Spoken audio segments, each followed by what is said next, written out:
We get a recap of what happened to Mae Young last week, and this absolutely deserved a recap.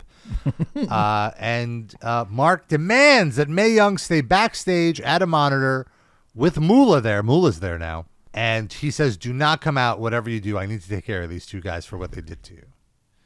I love that Titantron. Then you'd even be, because, you know, the audience would be not even feel cheated, just be like, you're just showing a replay. But with the Titantron, people are like, like, it's like, wow, you know, you'd think maybe like, what, I'm here to watch video replays? Like, nope, it's all like, it all works.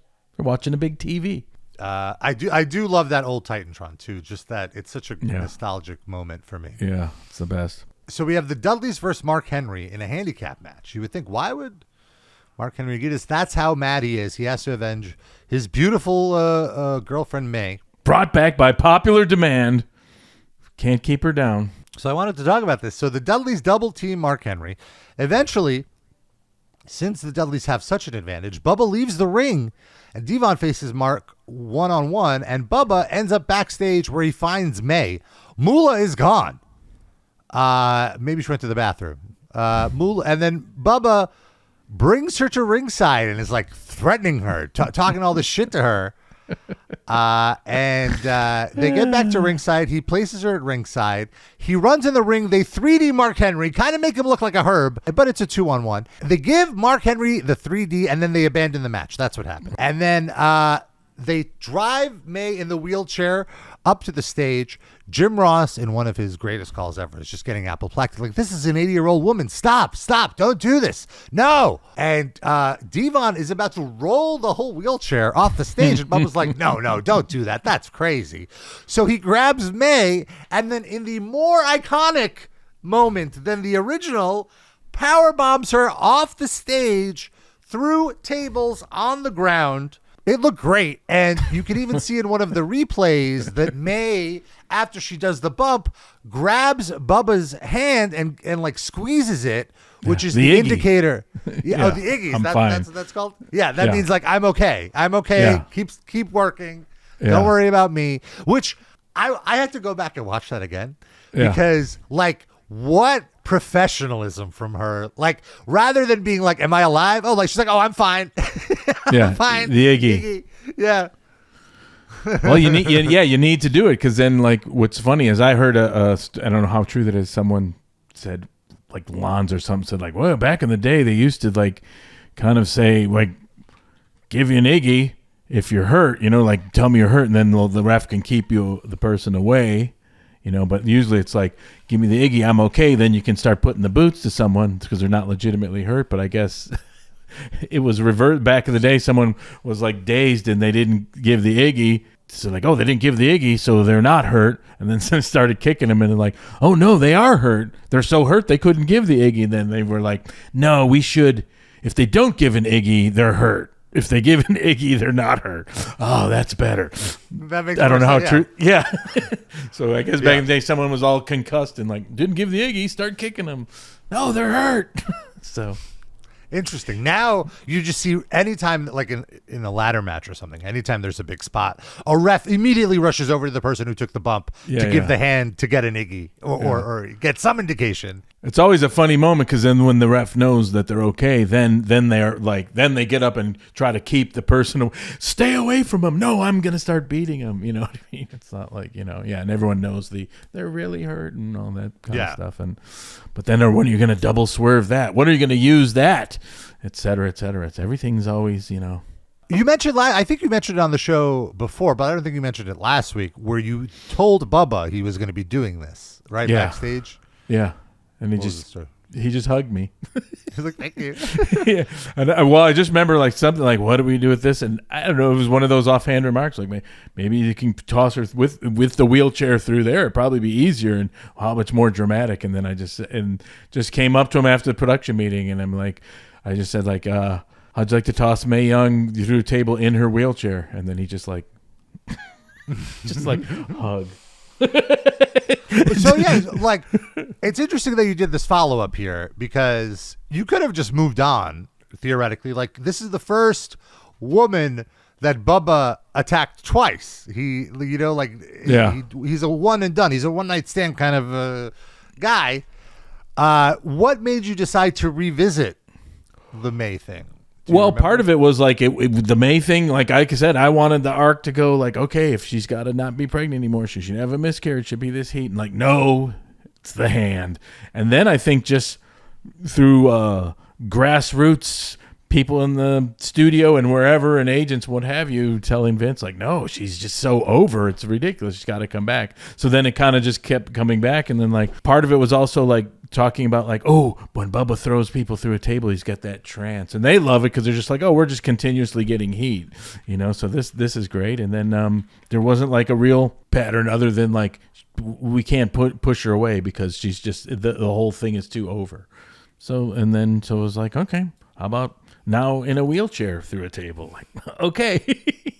So yeah, I hope that answers your question. It does. Well, I'm just thinking like this made the Dudleys' career. These two moments, like all of this stuff, like this is the apex of it right here. Like this is what fans remember of the Dudleys, I think. Well, I like to look at it like this. You're stacking, right? And it just stacked higher because the Dudleys' career was made surely in ECW in many ways. Sure. A lot of people didn't know that. So they came over. Another thing was those first matches with the APA when they just got hammered, and then and this was more behind the scenes, and they were like, thank you very much. And then, because it was kind of like, okay, Russo's gone. These are ECW guys. Are they able to do this? And then that was a watershed moment that maybe like a lot of the public didn't know, but I saw where it was like, oh my God, they just got hammered with a 55-gallon drum by Ron Simmons. And then they just like, thank you very much. And then they got the seal of approval. So that became more of a behind the scenes foundational, like, oh, these guys are go-to guys. They can work. So, and then, that their foundation is stacked more, and then like, oh, they want some heat and they can be humorous. And then this business with, the trance, like, staring the tables, and it's like, and they can work in the ladder and they're versatile. So it all kind of like, that's the way I look at it. It's like their foundation is solid and it's stacking higher. So little bit unfair to say this made them, or what, you know what I mean? So, but I hear what you're saying. Does that make sense? Well, here's what I think. I don't want to I don't want to take away like the work that they obviously they made themselves. I just feel like this moment is a high watermark for them. And it's something, we've been talking about the audience's insatiable lust for tables that was born out of these segments and the TLC matches. But I was just like, after watching this today, I remember I went to a TNA taping in 2014, which would be now 14 years after this happened. Right. And the main draw of the TNA taping, which was at the Hammerstein Ballroom, at a time when TNA was like, trying to bounce back from whatever TV deal they lost or whatever. Right. The big draw that sold out the Hammerstein Ballroom was, is Bubba Ray Dudley, then known as Bully Ray, going to put the president of the company, Dixie Carter, through a table? And he did. And that was the big spot of the night. Yeah. And the crowd went so crazy. And me being a smart mark, I was just like, guys, isn't this a bit of a rehash? Like, hasn't this been done before? Well, yeah. I was a jaded fuck, but there's no denying they sold it out. The crowd wanted it. They gave the crowd what they want. And what they wanted was to see Bubba put a woman through a table. There you go. Yeah. Well, it's like the Vince McMahon quote. Look, we're doing the same goddamn thing over and over. We just want to somehow make it seem different, Yeah. Right. Yeah. 14 years later, also, you got to look at like, oh, there was kids who didn't see it who were now like 17 or 18, like, and Pasbani's behind them pushing his glasses up. Actually, this was what? Here he is. Can't hear you, Pasbani. They did this before 14 years ago. This is just she is not Mae Young. This is just a rehash. Yeah. In fact, it was more devastating because that was an old woman and she was in a wheelchair. Whatever. But this is Dixie Carter, but she owns it. Well, I don't know.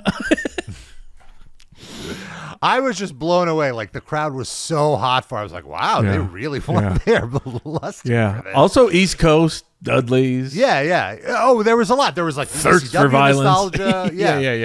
Yeah. No. But I'm just saying, like this, we've been saying these last few episodes, it's so crazy how every episode there is a iconic moment lately that gets replayed to this day, and it's, and you didn't know it at the time.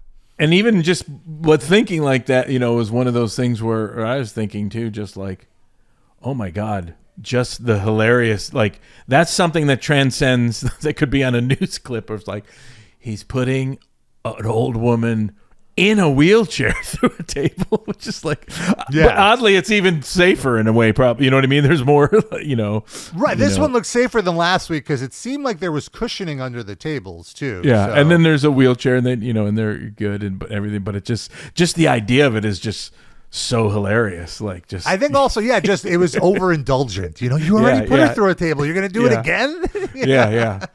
It was like, remember that cheeseburger, but now we're doing this. They're putting extra bacon and an egg and, it's just, and it's on a donut. What? It's fantastic. Backstage, Mark is in the ambulance with Mae.